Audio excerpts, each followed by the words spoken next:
I mean, I'm cool. I try to make my videos good, you know. I try my best, and, well, here I am now, sitting in a corner, and hello, anybody, and welcome back to Let's Play Super Metroid. I'm Mr. Devious, or just Deeb, and in the last episode, we committed murder, and we also got a couple new weapons in the grapple beam, which isn't really a weapon so much as a tool, and the wave beam, which lets us shoot through walls. And in today's episode, we are going to be heading all the way back up to Brinstar. Now, you might be thinking, and it's what you thought, but, what does that even mean? You might be thinking, didn't we already do this a few episodes ago? Like 2 episodes ago, or 3, or something like that, when we got the speed booster initially. When we got the speed booster, we used that to get the ice beam, and from there we headed back up to Brinstar. And the answer is, yes, we did do that, and yes, we are heading back up again. So I'm trying to find the fastest way back, and I think it's through here is where the speed tunnel is going to be.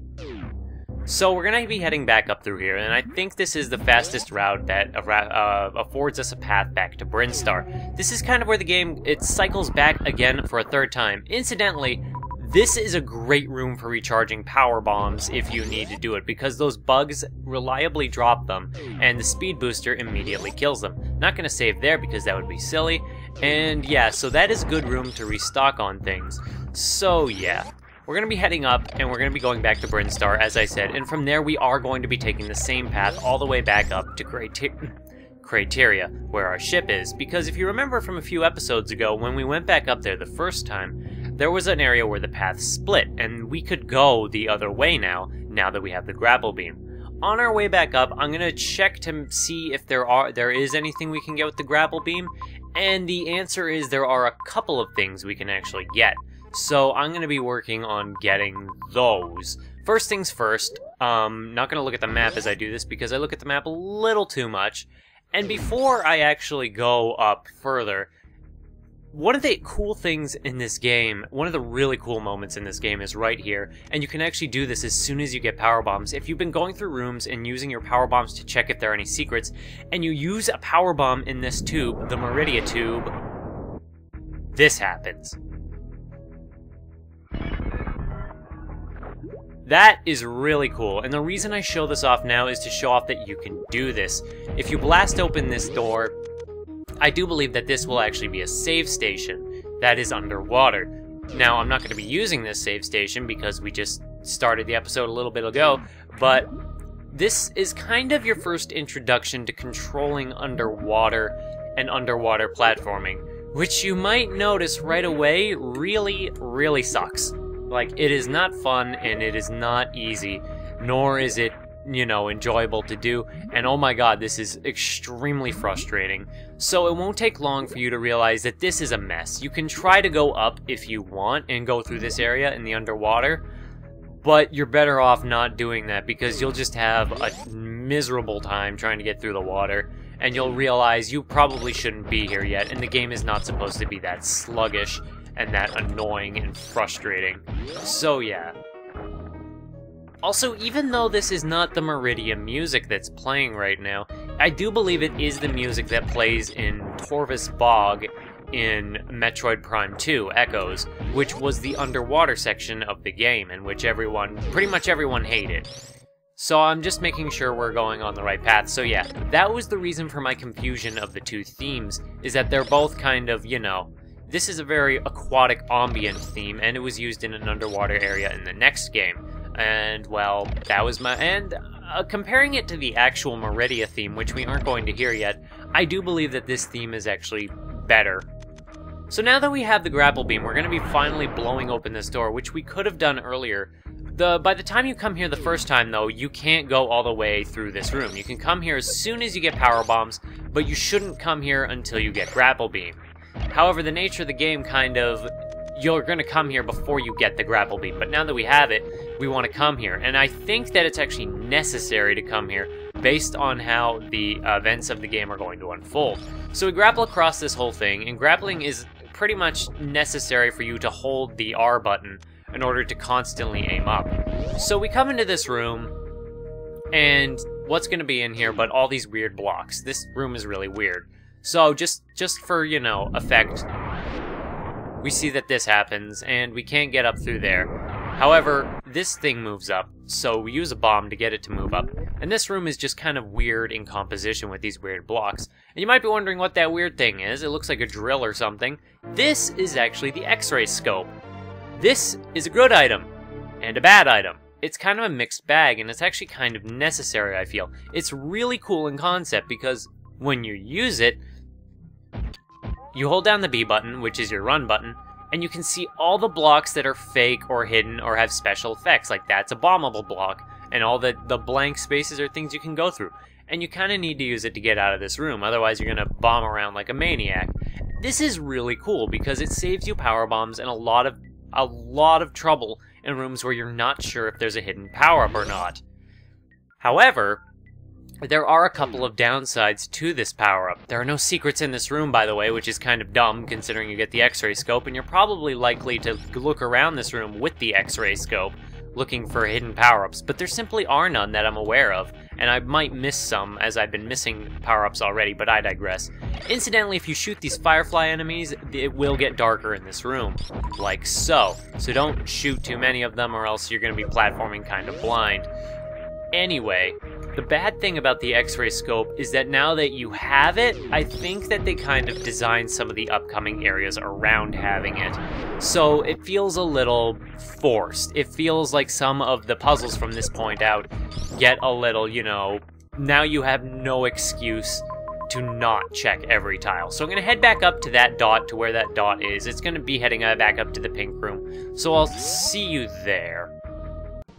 Now that we have the wave beam, we can shoot through this wall and open this door. I didn't mention this, or I think I did, but now that's just kind of showing it off in effect. Okay, I'll see you back in the pink fluffy room. Now that we're back here, we can tackle a room that kind of gave us a little bit of trouble. Now, as I was saying, well, I'll go into the X-ray scope a little bit later when it becomes relevant, but for now, we're going to be coming back into this room, which I do believe just kind of got in our way the first time we came in here, but we couldn't do anything. What you gotta do here is first, you gotta do this. And fun thing about the grapple beam, even though I think it's controlled it's aged pretty terrible in terms of control, you can do this. And this is just kind of hilarious. And then Samus throws up in her helmet, but I digress. It's actually not particularly hard to get on top of blocks, but anyway, that's how you get that open. However, the jump there is kind of weird, and I think maybe you're supposed to grapple up there, but it's just easier to wall jump. This is an instance where the necessary power-ups don't necessarily serve you well. But I do come out this way, I do make a point of coming out this way just because there's an energy tank, and that is definitely worth it. I never pass up on an energy tank and just checking this room to make sure I'm not missing anything. Now that we've done that, I'm going to be heading back up to Crateria, and I will see you when I get to the elevator.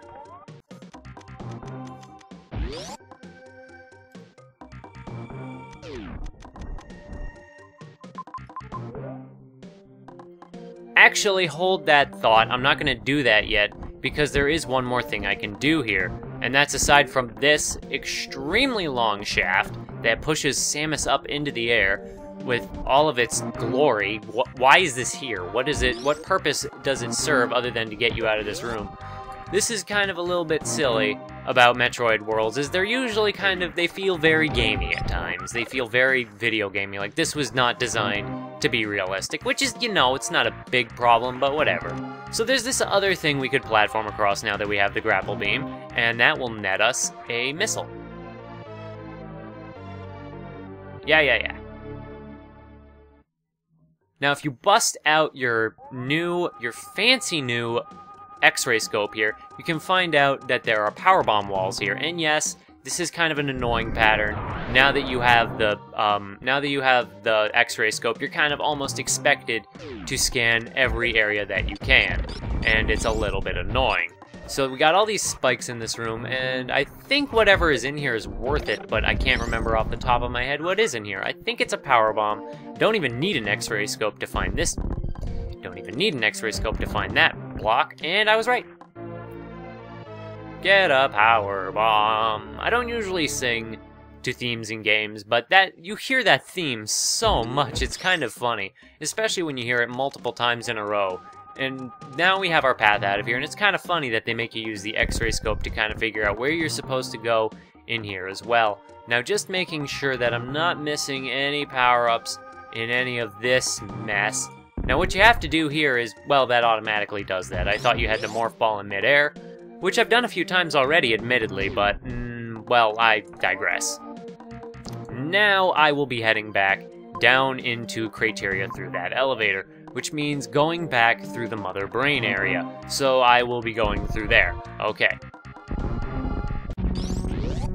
And actually, coming back up this way is a bit twofold in purpose, because this is kind of a terrible secret, and I missed it, but can you blame me when you see what this secret is? Okay, so in this long shaft, this enormously long shaft, there is a block that you can bomb out, and it is right here. You bomb that out, and there's a secret path down this way. And these wall tiles look really freaky. I don't know what they are, but they kind of look a little Geiger-esque. You know, Geiger of Geiger, who did all of the really phallic alien-type imagery that was used in the movie Alien, which I've never seen, but it's very... You know, the xenomorphs with their giant long heads, and that's Geiger, and it's very alien-themed. So I kind of didn't even explain what happened there. You have to freeze the floaty blobbies, run across them, use the shine spark up this shaft, and you get a super missile pack. It's kind of out of the way, but it is definitely worth it. Super missile packs in general are they get the most bang for your buck per upgrade, in my opinion, other than maybe energy tanks, which do level off toward the end of the game. But then, so do the super missiles, kind of, so it all pans out. And this actually brings us back up to the top of the shaft, so this gets us in the path we were going anyway, so that's why I kind of took the time to show that off. But now that we're back up here, we're almost back to our ship, and that means we're almost where we need to be to kind of continue the game and finally make some progress in this episode. I'm sorry that I've kind of been spending it collecting stuff, but it's given me a good opportunity to talk about the X-ray scope. The other problem with the X-ray scope is, even though you kind of have to switch to it every time, and it's always at the end of your equipment slot. And while that might seem like a minor thing, and it's like, why don't you just keep it on the X-ray scope when you're not doing anything? You could do that. The problem with that is that you can't run while you have the X-ray scope active, because your run button is assigned to the same button as your X-ray scope. Just gonna restock and save in here. Just a moment. And the Wii U gamepad is dying. That is not a good sign, but that is just how it's gonna have to be until we finish up this episode. If I sound a little bit different in this episode, I'm trying something new with my microphone. I'm trying to turn down the sensitivity while trying to get a good distance on it, because usually it sounds a little bit too echoey, so I hope this works. Tell me if it doesn't, just so you know. So anyway, enough talk about that. We come back to this room with this triumphant Crateria music, and we get ourselves a missile. And that's pretty much all there is to get in this room. If you fall down below, you have to go back up, and, well, now I have to show it off.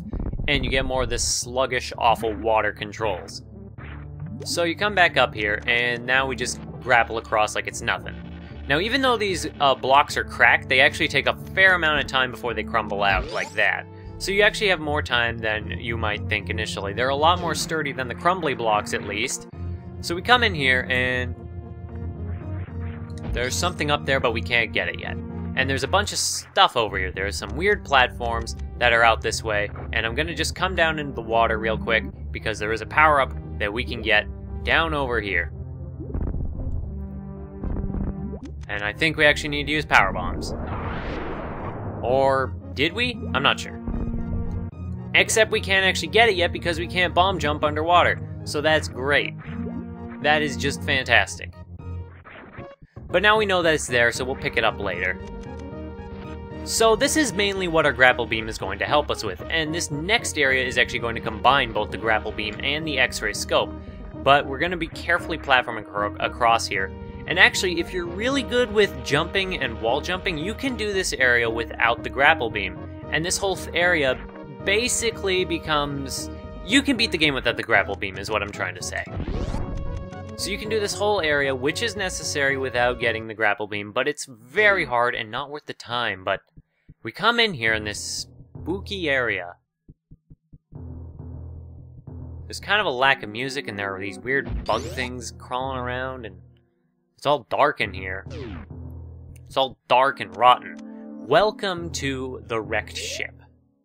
This is a very interesting area, if I am to say so myself. We got spooky enemies that seem kind of out of place for a, you know, a Metroid game. And there are all these blocks that you kind of have to use the X-ray scope for to find. Even though if you bomb around, you'll find them, but it feels like the X-ray scope was kind of necessary in this area. This is a short area, and it's not particularly big, but, I mean, even then, it's got quite a fair bit to explore just with the time. This area is actually really cool, and it kind of works in conjunction with these weird apparitions that are appearing and just feel totally out of place for a Metroid game, because ghosts in sci-fi rarely happen, unless they're like some kind of psychological phenomenon. But you come in here, you try to save, doesn't work, and that's because the power's off, and that's really good gameplay narrative integration. However, this does have a downside. One of these blocks we can bomb out, by the way, but that's really good gameplay, story, not segregation, but integration because of that. The downside is it's kind of a dangerous area we're going into. The good news is our ship isn't too far away from here, but if you come here before saving at your ship, you probably not gonna, you know, if you die in this area, which actually is more likely than you think, then you're gonna have to redo a lot to get back here, and it's kind of a bummer that that save point doesn't work. Anyway, we're coming out this way to get a missile pack, because now that the power's off, the spikes don't hurt us, and that's actually a really cool detail, that the spikes have to be actively in effect, like power, like jabbing at you to hurt you, because you are wearing a suit of armor. Spikes really shouldn't be that big of an issue. It's just that when they're in motion. So going through this area, all these doors are locked, and you go down this path, and there are ghosts, and it seems really unsettling. And as I was saying a little bit before, but I don't think I quite got out, if you're using, oh god, if you're using the X-ray scope as the game kind of expects you to at this point, it's kind of forcing you to go at a slower pace, which in turn emphasizes the spooky atmosphere, the very eerie atmosphere with these defeated robots. And most of the paths you're going to go on are going to take you to dead ends. Here's a map station. It doesn't work because the power's out. Eventually, you're going to come to this bottom area of the ship, and I didn't go to the top area of the ship because you can actually explore a fair amount and find a fair number of dead ends that's just not really worth showing off. So you come to this weird path, and there's this very deadly looking door. It's one of these eye doors that last time we saw these, we fought Kraid. So what's going to happen in this area when we shoot through it? Maybe there'll be power on the other side, like a generator or something. Uh-oh. What the hell is that?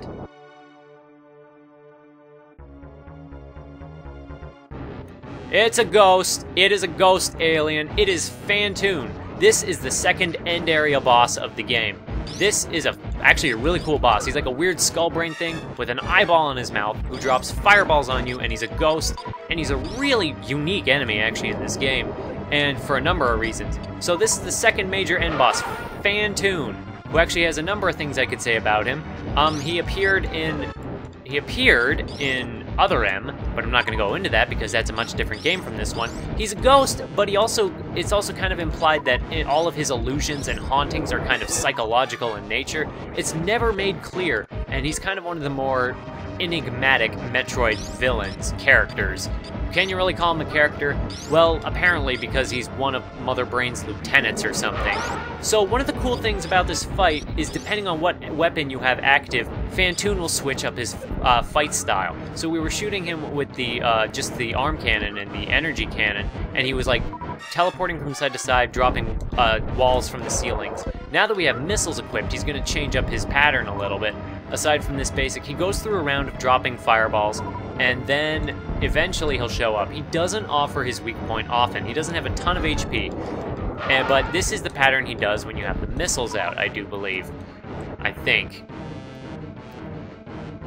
Now he's going to be teleporting around a bunch. He goes through this phase a lot. One of the frustrating things, you have a lot of health by the time you do this fight. And you might think this fight isn't so bad, but this fight can actually, it can catch you off guard and do a ton of damage to you.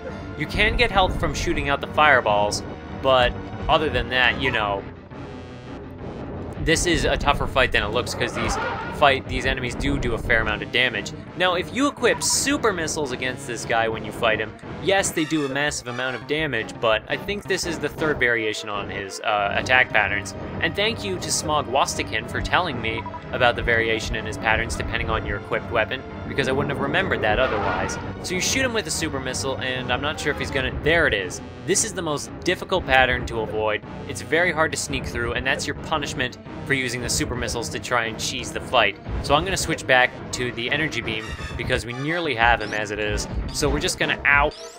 See, you take a ton of damage just by having the super missiles out, so it's actually a bad idea. And I never turned off Moonwalk. Why did I never turn off Moonwalk? This is not good. So we shoot him again. I think we got him, but I can't be entirely sure. It's kind of hard to... I'm going to switch back to missiles because with the Moonwalk, it's actually really hard to get a shot off. So here he goes, and we've nearly got him.